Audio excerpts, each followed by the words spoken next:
Halo semuanya, perkenalkan nama saya Rindani Nur Atma dengan NIM 2286206025. Kali ini saya akan menjelaskan materi tentang pembelajaran berbasis teknologi, yaitu game-based learning, untuk memenuhi tugas mata kuliah model pembelajaran bahasa Indonesia.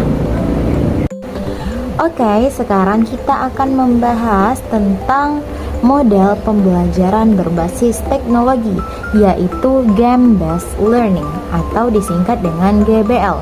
GBL atau game-based learning adalah model pembelajaran yang menggunakan permainan sebagai alat untuk menyampaikan materi atau mencapai tujuan pembelajaran. Model ini dirancang untuk memotivasi peserta didik, meningkatkan keterlibatan, serta mengembangkan keterampilan melalui pengalaman bermain yang mendidik. Selanjutnya, karakteristik game-based learning. Yang pertama, berpusat pada peserta didik. Game-based learning menempatkan peserta didik sebagai pusat aktivitas, memungkinkan mereka belajar secara aktif dan mandiri. Yang kedua, interaktif dan menyenangkan.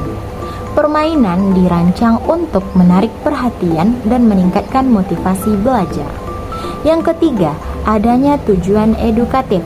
Selain menyenangkan, game-based learning memiliki tujuan pembelajaran yang jelas, seperti menguasai materi tertentu atau mengembangkan keterampilan tertentu. Yang keempat, umpan balik langsung. Permainan memberikan evaluasi instan atas keputusan atau tindakan yang diambil oleh peserta didik. Dan yang terakhir adalah mendorong pemecahan masalah. Peserta didik sering dihadapkan pada tantangan yang membutuhkan kreativitas dan berpikir kritis untuk menyelesaikannya. Selanjutnya, langkah-langkah implementasi game-based learning. Yang pertama, identifikasi tujuan pembelajaran. Tentukan kompetensi atau materi yang ingin dicapai melalui GBL. Yang kedua, pilih atau rancang permainan yang sesuai. Pilihlah permainan yang relevan dengan materi pembelajaran atau buat permainan baru yang mendukung tujuan edukatif.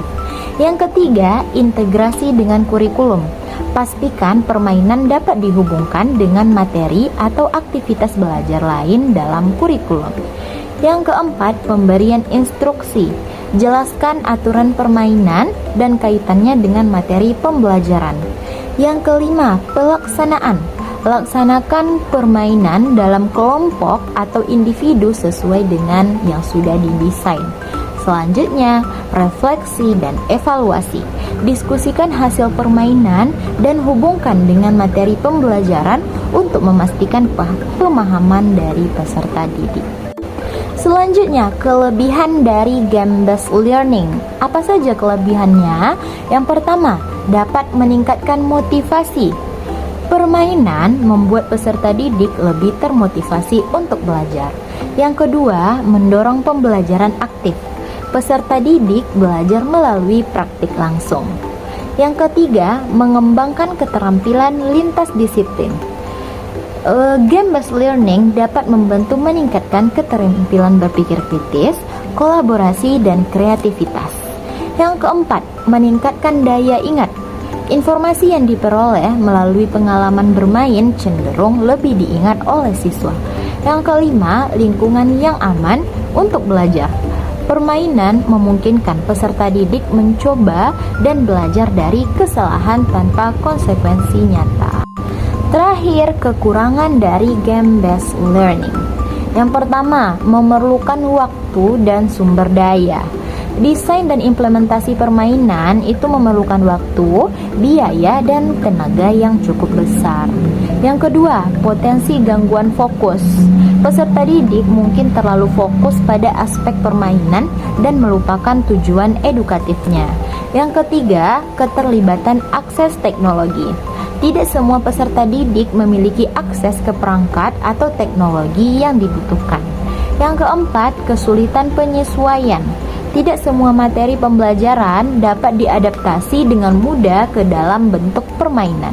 Yang kelima, kurangnya pemahaman guru-guru.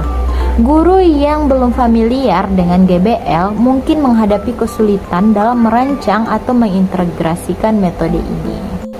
Oke, jadi dapat kita simpulkan bahwa Game-Based Learning atau GBL adalah model inovatif yang efektif jika dirancang dan diterapkan dengan baik.